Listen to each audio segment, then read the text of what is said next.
አሰላሙ አለይኩም ወራህመቱላሂ ወበረካቱሁ ወደ ዩቲዩብ ቻናል ቤተሰቦች እንደምን አላችሁ?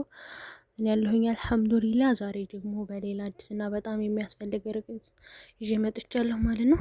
ብዙዎቻችን እንድነው ከመዳም ጋር ጥሩ መግባባት የምንፈጥረው ወይም እንዴት እንደ ልጇ የምታይኝ ብላችሁ ጠይቃላችሁ ማለት ነው። ዛሬ እኔ በስራ ያየኋቸውና ውጤታማ የሆንኩባቸውን ዘዴዎች እነግራችኋለሁኝ ማለት ነው።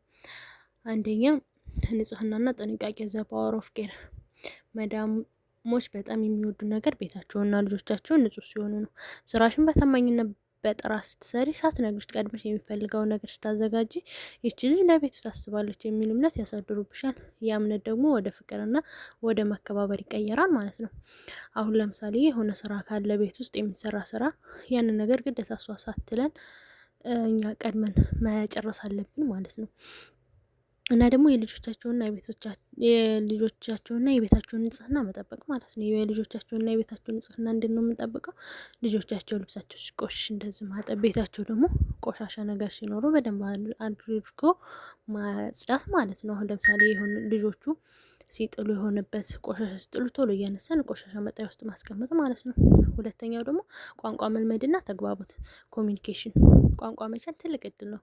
የምትልሽን ነገር በደንብ ስትረጅና መልስ ስትሰጪ እንቀራረባለን ማለት ነው። ስህተት ብትሰሪ እንኳን በትህትና ይቅርታ መጠየቅና ለማስተካከል መሞከር ትልቅ ዋጋ አለው ማለት ነው። ዝምተኛ ከመሆን ይልቅ አስፈላጊ የሆኑ ነገሮች ላይ ማውራትና መግባባት ይፈጥራል።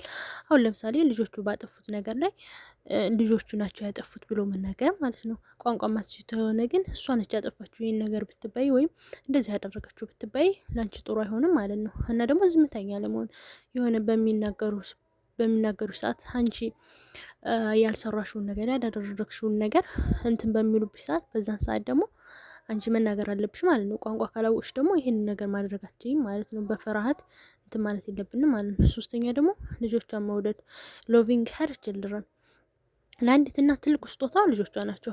ልጆቿን እንደ እህት ወይም እንደ እናት ሆነሽ በፍቅር ስትንከባከቢ እሷ ላንቺ ያላት እይታ ወዲያውኑ ይለወጣል። ልጆቿ የሚወድሽ ከሆነ መዳብሽ ያለ ምንም ጥርጥር ትወድሻለች ማለት ነው። ልጆቿን በቃ እንደ ራስሽ እህትሽ አላ ኢትዮጵያ እንደምትከባከቢያቸው እህቶችን የእሷንም ልጆች እንደዛ ተንከባከቢያቸው። ልጆቹ ስትቀርቢያቸው ደግሞ እነሱ እንትን ይሉሻል ማለት ነው። ይለምዱሻል። የዛኔ በቃ አይረቡሽምም። መዳብሽም በዛ አጋጣሚ ልጆች ይወዷታል ብለው እሷም ትወድሻለች ማለት ነው። አራተኛ ራስ ዝቅ ማድረግና ትህትና ሁሚሊቲ። አንዳንድ ጊዜ መዳም ስትቆጣ ወይም ድምጿን ከፍ ስታደርግ አጸፋ ከመመለስ ይልቅ በዝምታ ማሳለፍ ብልህነት ነው። እሷ በዛን ሰዓት በሌላ ነገር ተበሳጭታ ሊሆን ይችላል። ስትረጋጋ ግን ያንቺ ትህትና አይታ መጸጸቷና አንቺ ማክበሩ አይቀርም ማለት ነው። በቃ እሷ ጋር አፍላፍ መካፈል ሳይሆን በቃ በዛን ሰዓት የተፈጠረው ነገር አንቺ ቀስ ብለሽ በረድ ብለሽ ማሳለፍ ማለት ነው። አምስተኛ ደግሞ ደስታ ማሳየት ፖዚቲቭ ኤነርጂ። ሁሌም ፊትሽ ክፋትና ፈገግታ ያለው ይሁን። ስራሽን ስትሰሪ ተጨንቀሽ ሳይሆን ደስተኛ ሆነሽ መሆን ስታይ ቤት ውስጥ ሰላም እንዳለ ይሰማታል። ማንንም ሰው በቤቱ ውስጥ ደስተኛ ፊት ማየት ይወዳል ማለት ነው። እነዚህ ነገሮች ካደረጋችሁ መዳማችሁ እንደ ሰራተኛ ሳይሆን እንደ ቤተሰብ አባል ማየት ትጀምራለች ማለት ነው። በእርግጥ ሁሉም ሰው አንድ ባይሆንም መልካምነት ግን ሁሌም ያሸንፋል። እናንተስ ከመዳባችሁ ጋር ያላችሁ ግንኙነት ምን ይመስላል? በኮሜንት አሳውቁኝ። ዛሬ የነበረው መረጃ ይህ ነው። ቪዲዮውን ከወደዳችሁ ላይክ ማድረጋችሁን አትርሱ። በሚቀጥለው ቪዲዮ